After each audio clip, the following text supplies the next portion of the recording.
Please join me in welcoming the 18th President of Davidson College, Carol Quillen.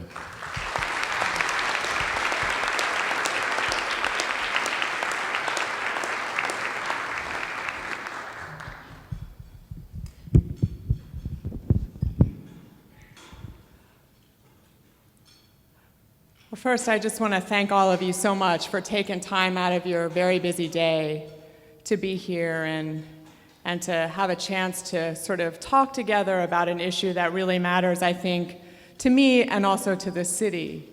And let me say that as a newcomer to Davidson, a relative newcomer to Davidson, it's a real privilege to be in Charlotte.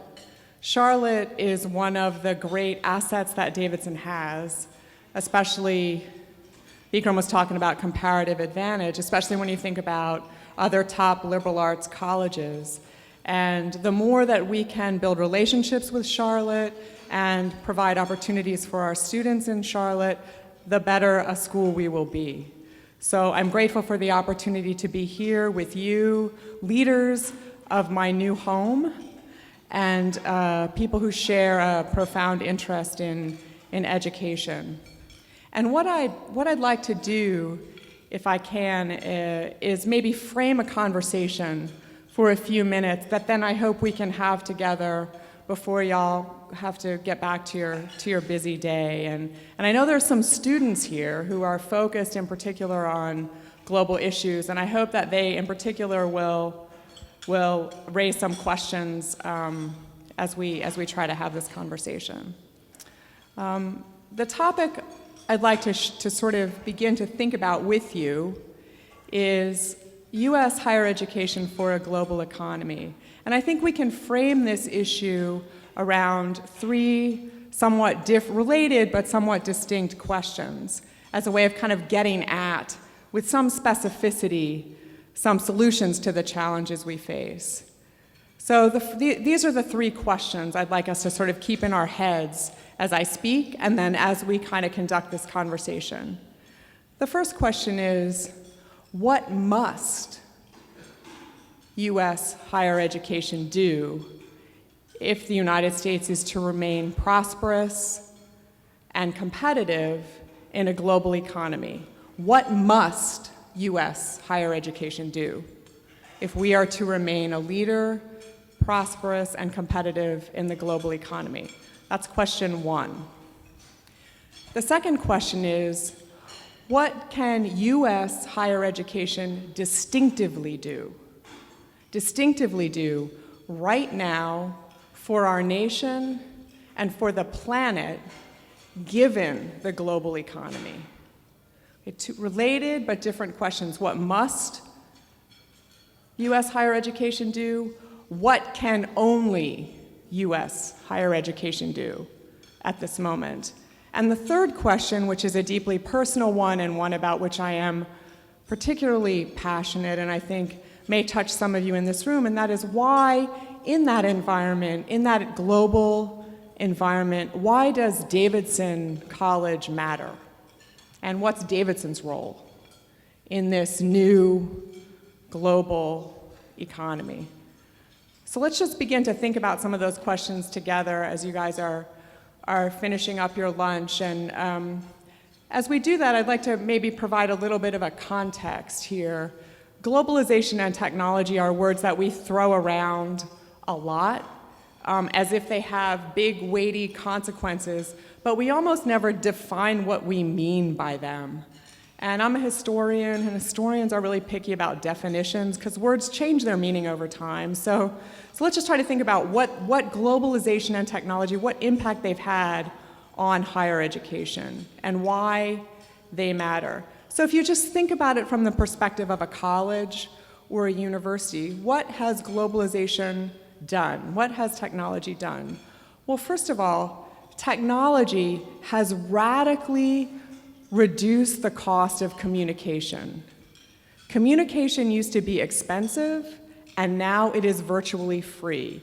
You can talk. I can convene the 10 other people that care about my work, what I do with Latin manuscripts, in the world, and communicate with them for free instantaneously. That is really, really new.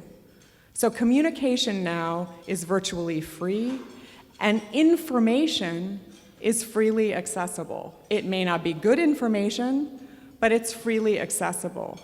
So two of the things that colleges and universities used to do, gather really smart people together so that they go talk to each other, and be the guardians of knowledge, the guardians of information, those two functions are actually certainly universities and colleges no longer have a monopoly on them, and they're not really necessary anymore in the same way. So globalization and technology have radically changed the context in which colleges and universities work. Communication's easy and virtually free. Information is freely accessible from anywhere in the world. The workplace, no matter where you work, is now a global workplace. And each of us, no matter what we do for a living, must increasingly come to terms with vast amounts of data that if we're to be good at our jobs, we must learn how to manage, sift through, analyze, and make use of as we make decisions. This is a wholly new phenomenon. It didn't matter when I went to graduate school whether I knew how to manage large data sets. It is a really important part, I would suggest, of everybody's job now. So communication's free, information's accessible, workplaces are global, and data is something that you can't ignore, even if you don't like math, right? Like me, I don't really like math, but you can't ignore it. So that's the context in which higher ed is now operating. So just given that context, let's think about the questions that I began with. What must U.S. higher education do if the United States is to remain prosperous and competitive? And here I would say, let's try to understand the problem that we face. There's a lot of talk now about job creation. I think the point that I would make is that we have a lot of unfilled jobs. We have a lot of jobs for which people are searching. There's a lot of jobs available and no people to fill them. So one of the things that higher ed needs immediately to do is to begin to train people for the jobs that now exist and that will exist going forward. Right now, we are tending to train people for jobs that no longer exist, that don't pay well, or soon won't exist. And as a higher ed's very conservative, and as a sector, we must begin to train our students for the jobs that will exist. And I want to just talk a little bit about what I mean by that. So just to give you one number in probably the entire time I'm talking, there are 3.6 unemployed people for every job in the country right now.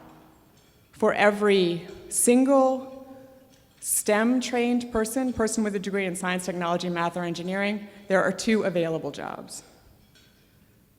Okay, so that right there tells you that we are training people for jobs that don't exist and not training people for the jobs that do exist. So that's a problem that we face. Higher ed is responding to that challenge through what I would call an increasing differentiation. There used to be 3 ways to be a school. You could be a great public university, you could be a great private university, or you could be a great liberal arts college, and everybody tried to live up to one of those 3 models.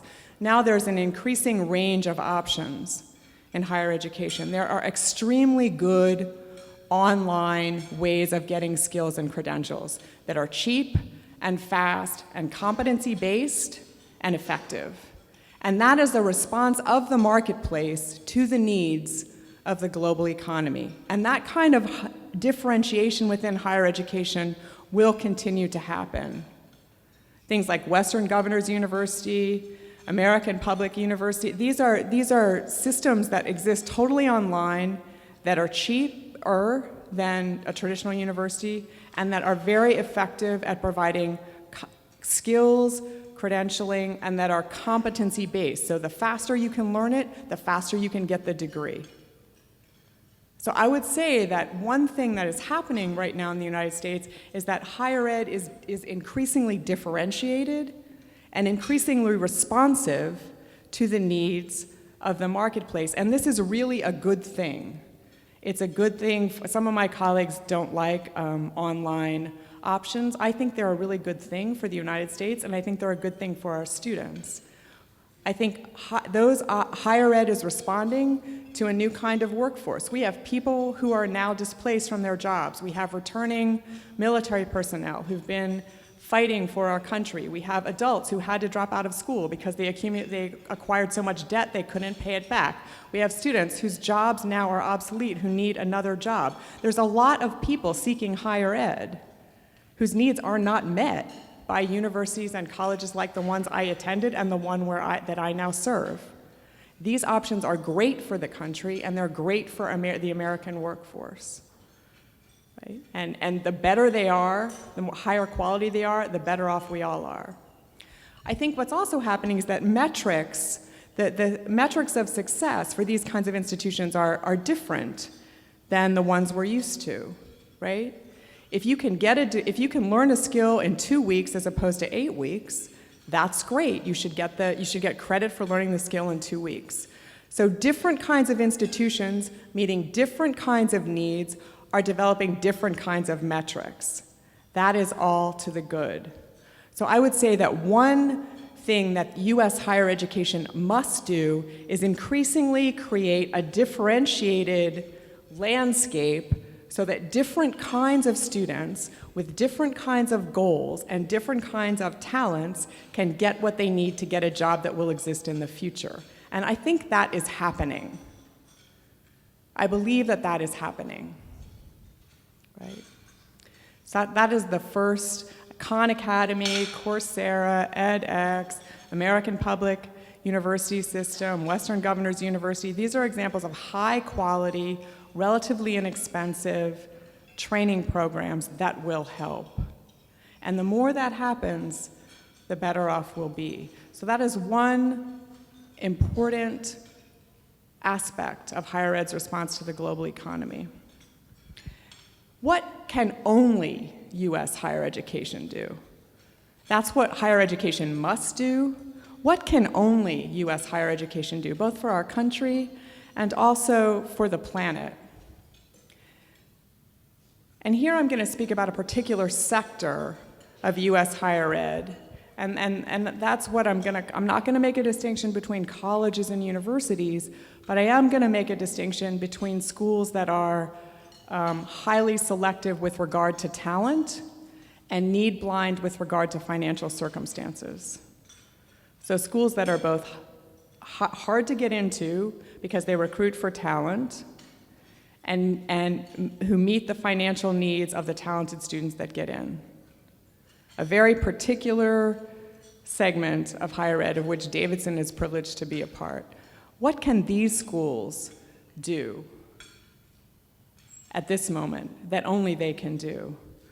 Well, American higher education has always been the font of creativity and innovation globally. And you can say whatever you want to about the issues with our K-12 system here, and there's a lot of people in this room who are working hard to address those issues, and higher ed has a role to play in that.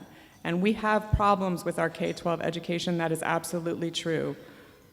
Higher ed in the United States has been where creativity and leadership and service to something larger than yourself and innovation have always been nurtured globally. They have been nurtured globally, and these institutions are the envy of the world. There is no place on this planet that does that as well as we do.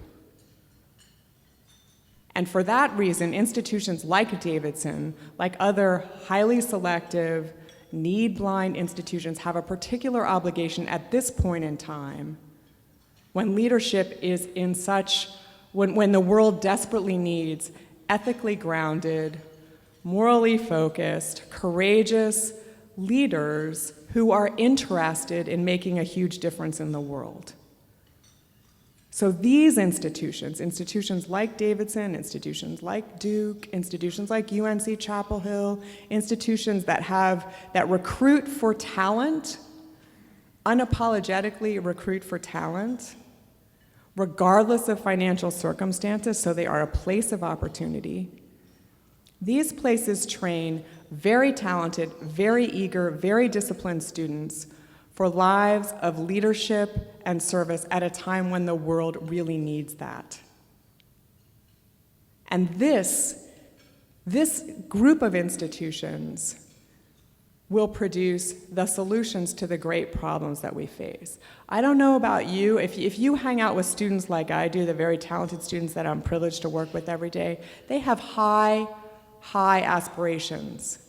They believe that given technological advance and sort of the brain power that they see around them, that they can solve problems we once thought were intractable. They believe they can solve those problems. They believe they can fix K-12 in the United States. They believe they can ensure equity in healthcare globally. They believe they can end poverty in Charlotte and elsewhere. And they believe they can do this without a constant influx of philanthropy. They believe those things. It is our job to educate, to nurture the talents and the capacities that those students have in them to make that difference in the world. And that is something that the United States has been great at and continues to be great at, better than other places in the world. And I say that not to be, sort of arrogant about our country, but just because I believe it's the truth. So it's on us to open that kind of education up to international students, to send our students out into other parts of the world to learn about other cultures, to prepare them for a global marketplace. It's on us to imagine the kind of specific solutions to the problems that we face that will come from the released imaginations of our young people. And that means that the kind of institution that Davidson is, where students from the very beginning of arriving on our campus, learn to grapple with problems and questions to which no one knows the answer. What does it mean to lead an ethical life? What's the relationship between economic development and democratic political institutions? How can I cure Alzheimer's? Why is healthcare so expensive? Why is college so expensive? These questions, to which no one really has an adequate answer, our students are grappling with right away from the time they arrive on our campus with other really smart students in a context where they get to produce their own solutions and try them out. That kind of education is not put onlineable, and that education remains a really important part of our higher education system. So it seems to me that only in the United States do the institutions that have consistently produced creative and innovative solutions to problems, consistently produced leaders who leave their school and have a disproportionate impact for good in the world precisely because they discover their passion in the light of what the world needs from them. Those kinds of institutions will remain a crucial part of the higher ed landscape for as long as we need people who want to change the world for the better. And that's Davidson's and schools like Davidson, that's our role in this increasing differentiation of higher education. I think another possibility that comes out of that kind of institution is a reconceptualization of conventional boundaries and spheres of authority. So Charlotte is a great place for public-private partnerships. It's a place where we have an entire set of cultural institutions downtown because business leaders and philanthropic leaders and the city got together and built that. It's a place where right now we have a huge educational reform project going on that's a partnership between the city and private philanthropy and businesses and other nonprofit organizations. It's a city where the business leaders care about the civic life, where economic development is understood to be partly fueled by having a good quality of life, and where so much feels possible if we are willing to question the traditional boundaries that we draw in our heads between public private, profit, not-for-profit, and open ourselves up to new possibilities. And many of those ideas, I think, come out of a willingness to question what you inherit in the interest of moving forward into the future. And higher ed in the US has always been the place or a place where, in spite of our conservatism as institutions, where that kind of thinking and that kind of creative imagination has happened. And I would hope that going into the future, United States institutions of higher education can become a model in the world for that kind of creative, energetic thinking, and that the kind of environment that we are able to create and will continue to create at Davidson, where very smart students and very smart faculty work together in small groups to address questions of mutual concern, important questions to which no one knows the answer. That kind of environment and the kind of leaders and servants that environment produces will be exported to other parts of the world as the boundaries between our nations and institutions continue to be lowered and eroded. So I see in our future an increasing differentiation in higher ed, but one where institutions like the one I'm privileged to serve continue to have a significant place, largely, I think, in creating people whose lives, meaningful lives, attest to the value of what we do, not only for those of us who are privileged enough to attend these institutions, but for the planet as well. Thank you for your attention, and I hope I can now entertain some questions.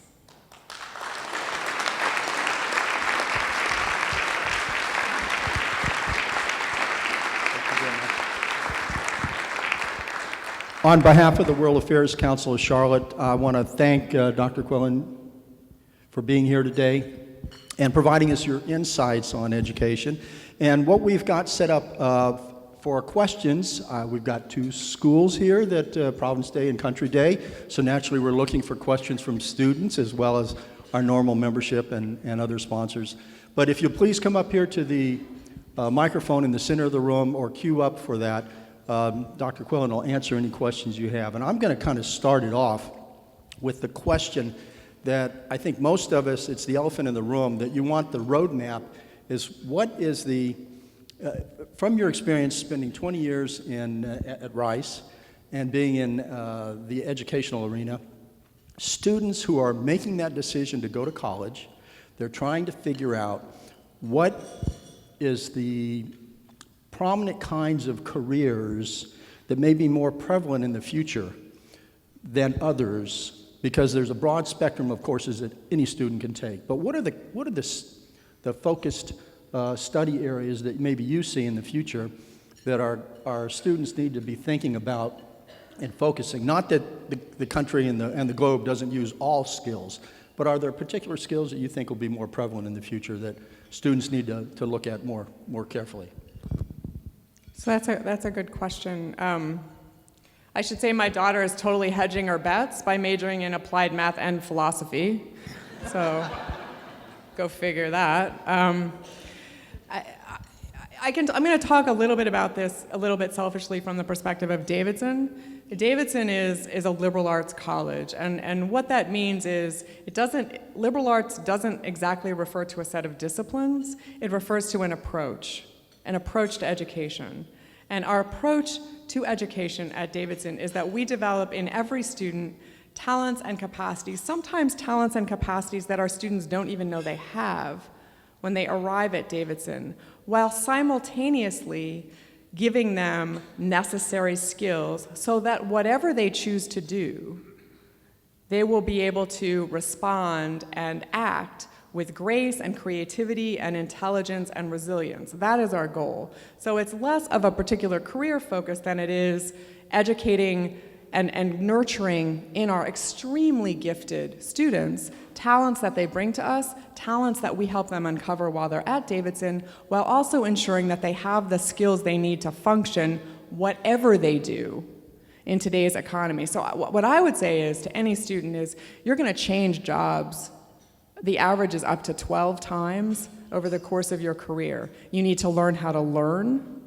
You need to develop within yourself a love of learning, not a fear of it. You need to learn enough about basic disciplines. You need to take math. You need to know something about information technology. You need to write clearly, express yourself clearly in a variety of media. And you need to be able to construct a persuasive argument that makes you feel like you can be effective in the world. You can be right and wholly ineffective. I know my husband was a computer scientist, and those guys are smart, but they it's hard to get them to speak in a way that other people understand. Have you ever read a computer science manual? So I feel like effectiveness and being right are different. And if you're sure you're right, you better figure out how to make other people see that as well. And these are skills that we try to, leadership and teamwork and resilience, character traits as well as intellectual traits. The ability to learn is as, if not more important than any particular skill in a world where the economy is volatile and opportunities shift radically. So at Davidson, what that means for us is a little bit more emphasis on what I would call quantitative intuition and quantitative reasoning for our students, a little bit more emphasis on communications and writing skills, a little bit more emphasis on various approaches to problem solving, including entrepreneurial approaches to problem solving, that these are new areas for us. And more attention to building bridges between how students learn and how they live, and between our campus and the world.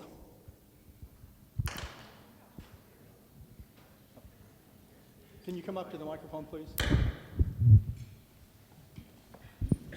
Thank you. Dr. Quillen, well, how do you help to explain the chasm that exists between this outstanding reputation we have as a country at higher education, at educating people at that level, and the crisis we have in K through 12, and what role does higher education have in that? That's a really great question. And I thought about it a lot. I care a lot about K-12 education. It was one of the areas I was privileged to work in a little bit when I was in Houston. Higher education has a huge responsibility to address some of the challenges we face in K-12. First of all, if we don't do something about it, I'll tell you, the national train wreck right now is the crisis of boys. And if we don't do something about that, there are going to be no boys in college. And I don't know what's causing it. I don't know what the solution is, but there is a crisis among young men in this country. And we are losing a generation. And all of that human capital and all that productivity, we got to reclaim that. My view is that in terms of K-12, there's a real role to be played by technology there. Technology is increasingly computer scientists and educators are increasingly experimenting with adaptive learning. That's really pretty good.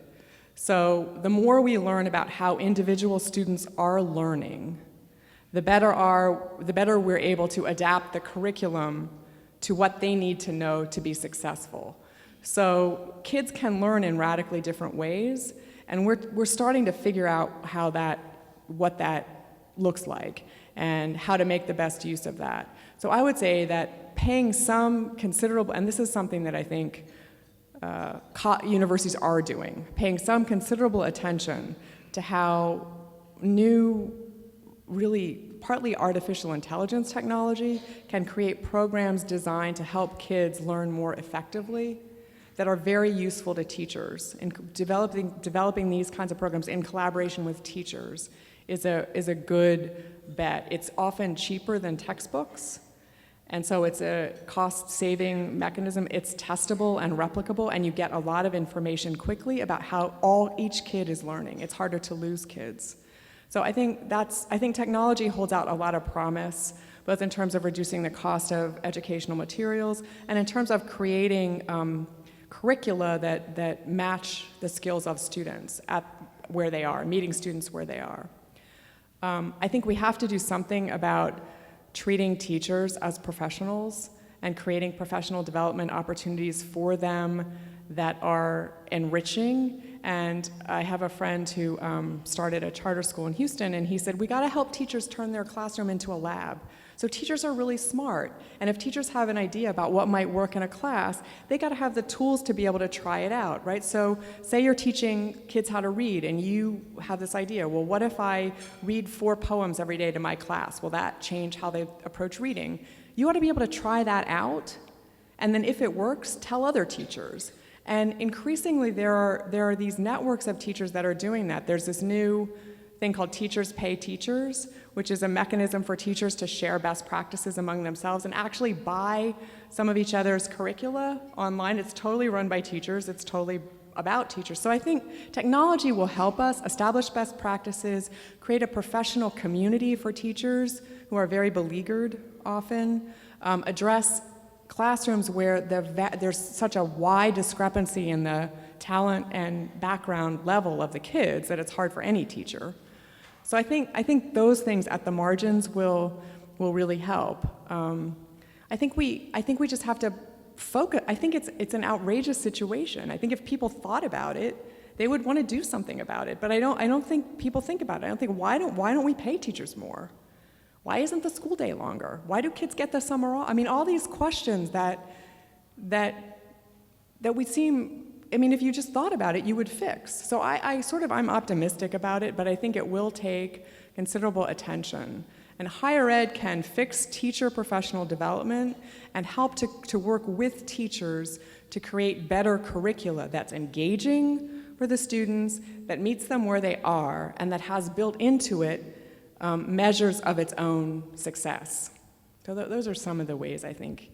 And honestly, Charlotte right now is a place ripe for these partnerships. And we're privileged to have people, like Anthony, people really who think about education. The mayor, Davidson grad Ann Clark, who's very, prominent in the Charlotte-Mecklenburg schools, Davidson grad, who's the head of the school board at Guilford County. So Davidson's, this is a focus area for us. I appreciate the question.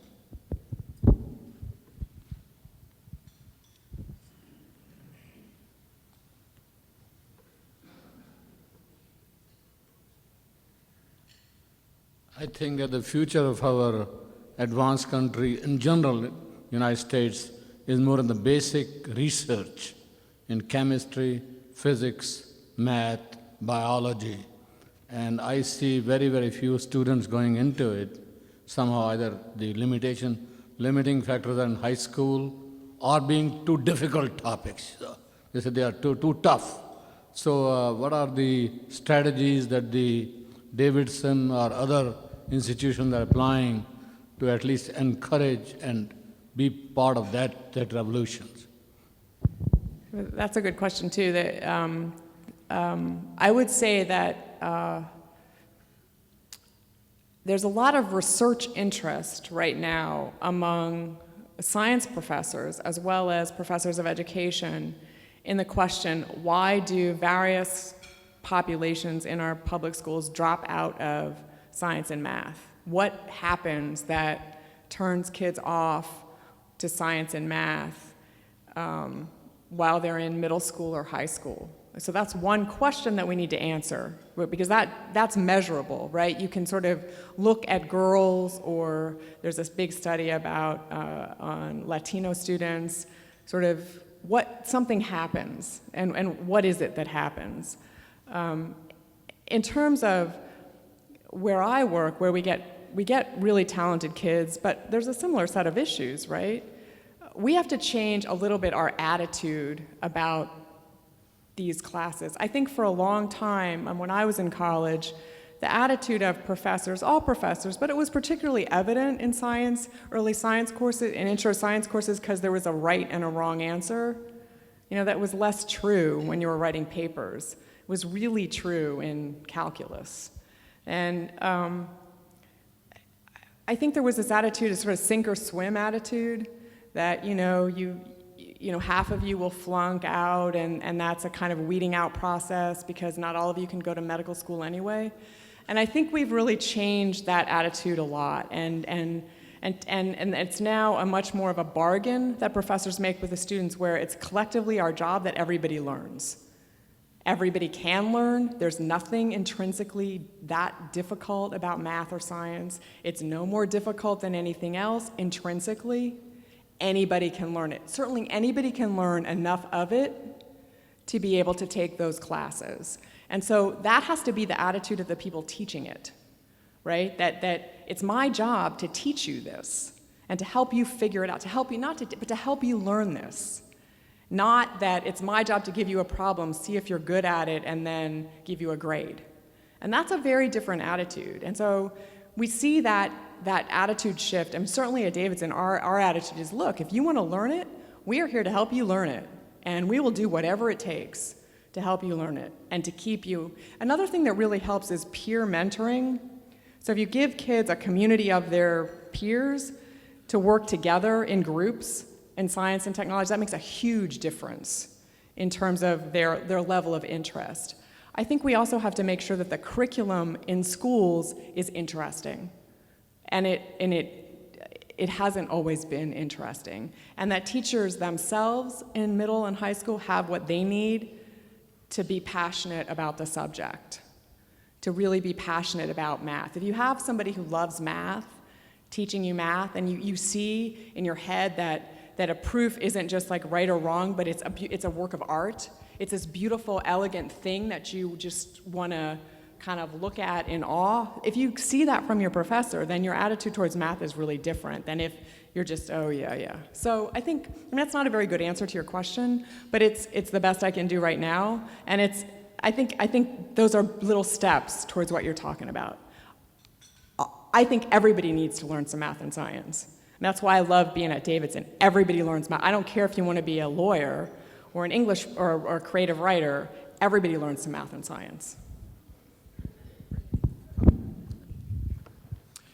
Lauren Frichet, Providence State School. In talking about the future and what we really need, one area that you did not mention, I'm curious to get your opinion about, is world languages. And I've been around a long time, and I used to hear the arguments with globalization that we really don't need to learn any more world languages. Everybody's going to speak English. And while there's a partial truth to that, a lot of the parents that send their children to our school, for instance, will say, I need to talk to somebody in Brazil in the morning, somebody in India in the afternoon, and somebody in China at night. And when I ask them, what do you wish you had the most, they would almost always say, I wish I'd learned more world languages. And so in the United States, I just read stats that the number of students learning a world language has actually declined instead of increased. And even some colleges are dropping that as a requirement. So your comment on that, please. I mean, I'm really glad you asked that question, because this is one thing I failed to mention and absolutely should have in describing an important thing that U.S. institutions of higher education can distinctively do, right? As we live, one of the byproducts of a globalized economy is that national borders and cultural borders are they're much more porous. And as we live in a society where those borders are less defining, right? The national border is less defining than it used to be. People cross it all the time. People cross cultural and linguistic borders and religious borders all the time. The more important it is to educate all people with a kind of robustness in the face of that border crossing. You simply have to be comfortable with people who do not speak your language, who do not worship the God you worship, who don't dress like you do, or eat what you do, or pray like you do, or talk like you do, or even work the same hours that you do, or have the same schedule that you do, or organize their families in the same way that you do. Part of being a member of this, part of being a global citizen is being comfortable in a world where all those things are very different among different people, and where there's no arbiter of what's right and wrong for many of there is for some of those things, but not for many of those things. And a crucial component in that is languages.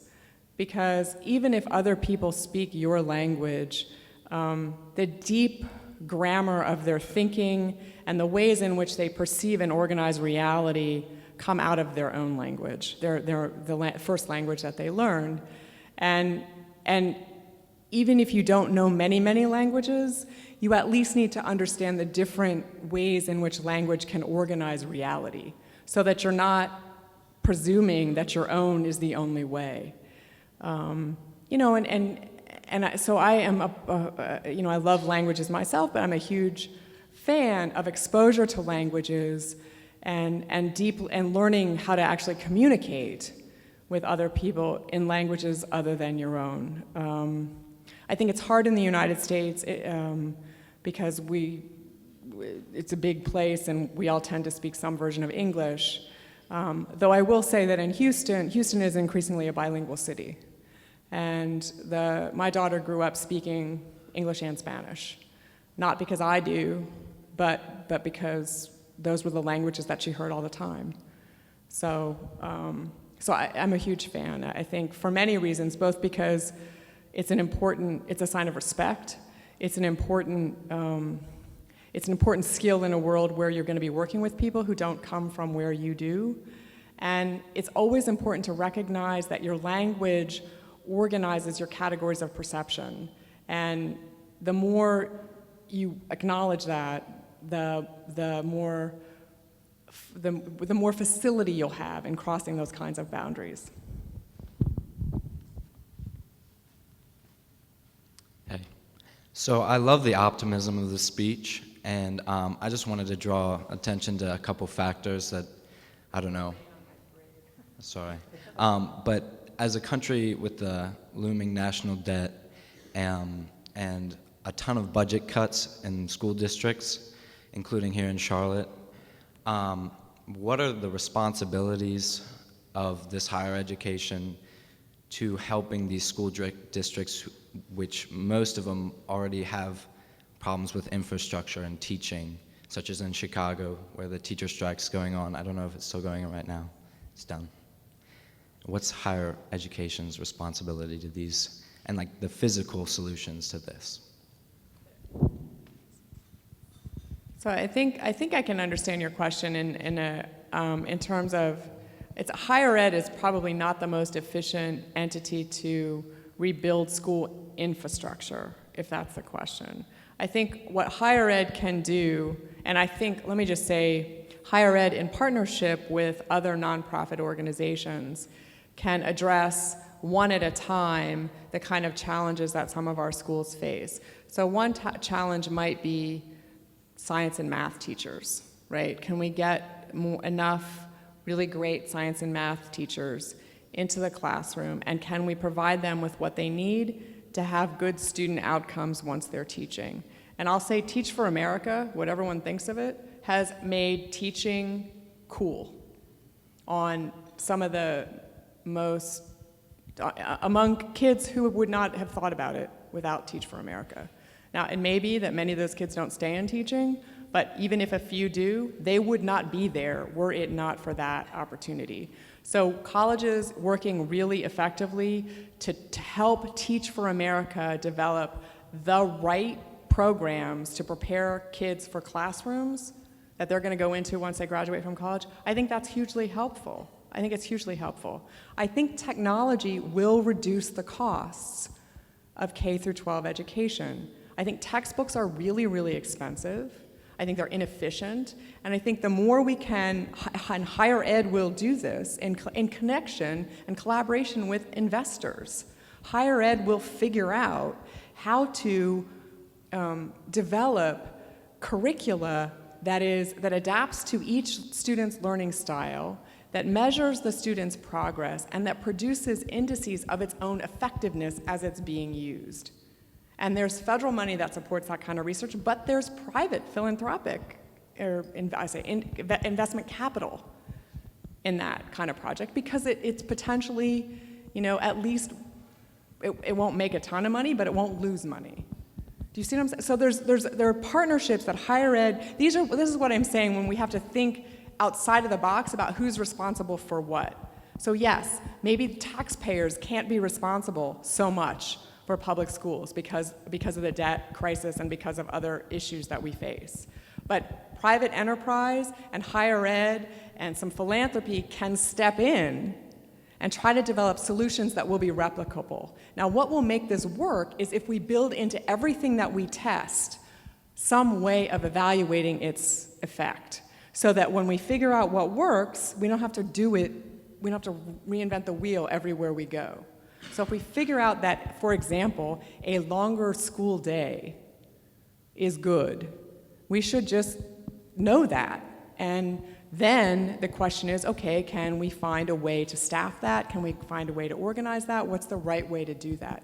If we figure out that a longer school year is good, or that at the very least there needs to be some kind of program over the summer so kids don't forget everything they learned, then let's just do that and find a solution that will work. I feel like if we figure out one way that pretty much effectively teaches this kind of kid how to read, let's do it everywhere.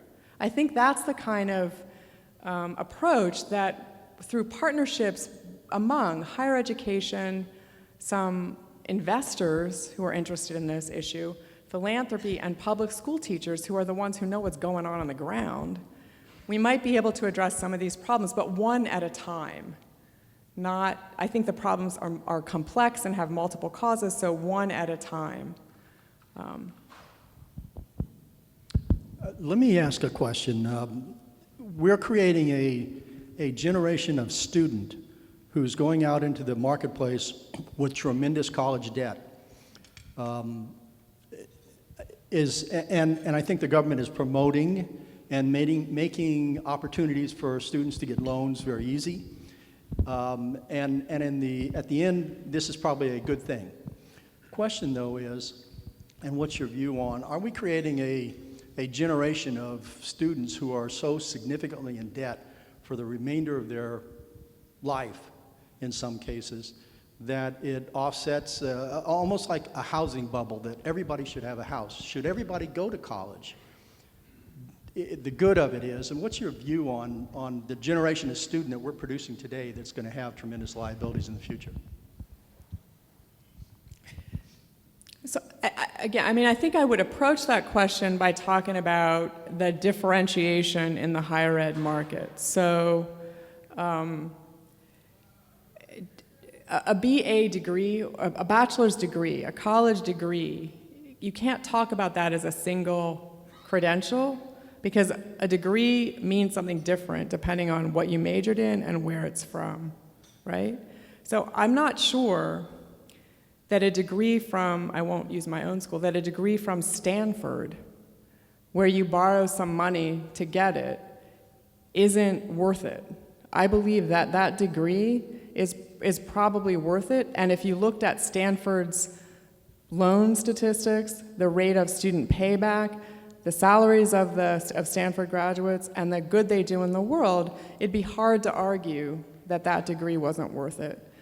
There are a lot of degrees that are less valuable than a Stanford degree. Let me say, I would be doing this for Davidson, except that I feel like I've already talked a lot about Davidson, and I know that some of you probably went to one of those blue schools in the state, and I don't want to offend you there. So, and my daughter's at Carolina, so, but I do think now, and there are universities and colleges where the degree is not worth it. It's not worth any debt. I got a PhD from Princeton University. I had fellowships to go to school, and my education was my PhD was basically free. Had I had to pay what it costs, sticker price, to get a PhD from Princeton, I would never be able to pay it back if I had stayed a college professor. So that would have been not a good thing, is a good thing to do, right? So I think you have to think about what the value is of the degree. that you're getting and look and measure institutions as individual institutions. At Davidson, the effective student default rate is 0. 0. So we have a no loans financial aid policy, but some of our students do borrow money. Many of them borrow money. They pay it back. They pay it back in a timely way. It doesn't burden them. The effective student default rate is 0. Somewhere between 93 and 96% of them are employed in a career-related job after graduation, and they all graduate pretty much. So, and if they come to Davidson initially and they don't graduate from Davidson, they graduate from somewhere. So I don't think those metrics apply to a significant part of the higher education system in the United States. Now, those aren't enough of a metrics for our schools.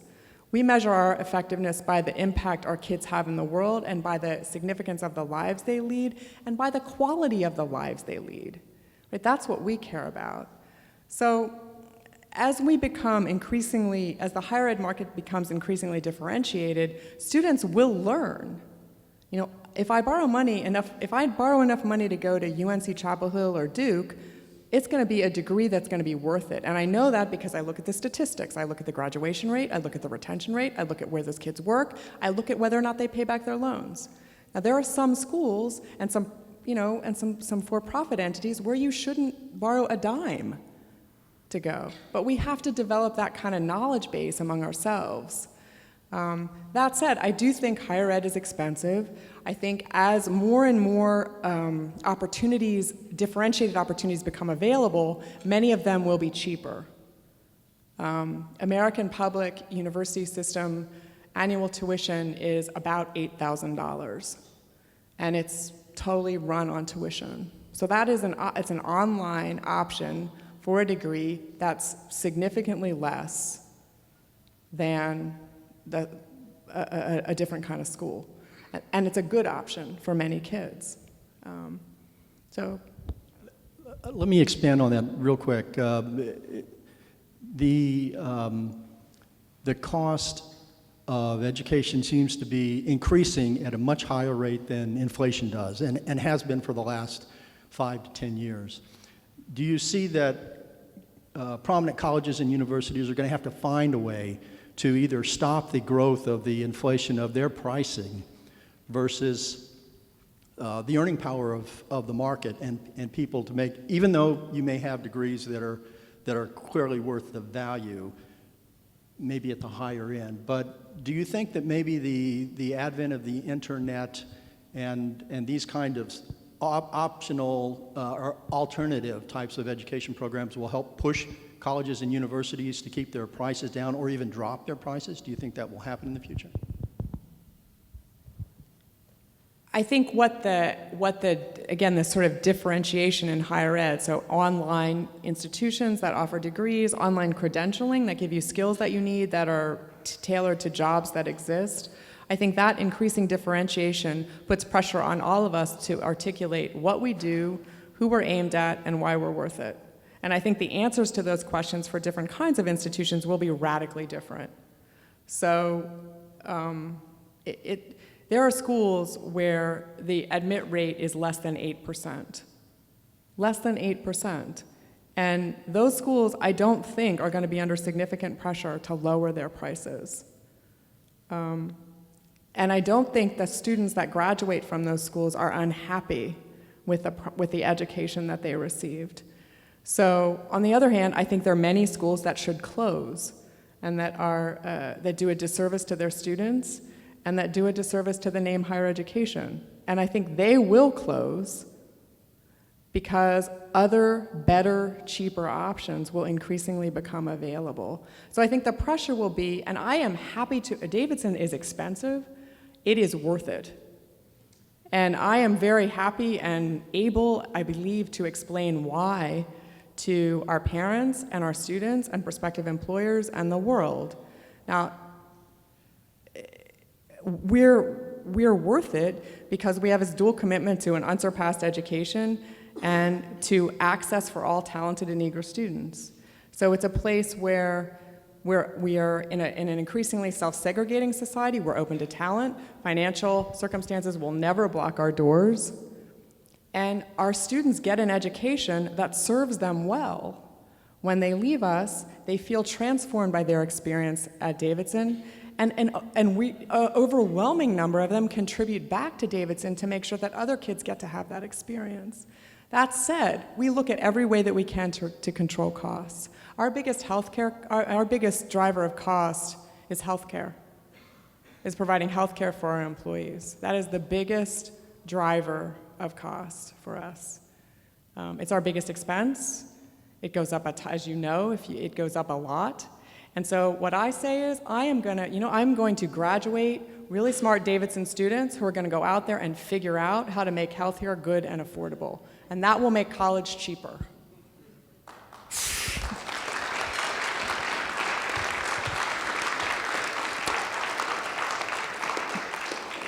Thank you, Dr. Quillen, for your comments and thoughts. I think I want to especially I appreciate your coming here today to talk to us.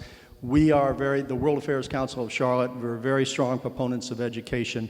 That's part of the hallmark of our organization and our thoughts. And with Davidson, Queens, UNCC, Central Piedmont, we're all very appreciative of the support that we get in the World Affairs Council from the academic community here in Charlotte. We want to thank you and welcome you to Charlotte now that you've been here for a whole year. Thank you. Thank you.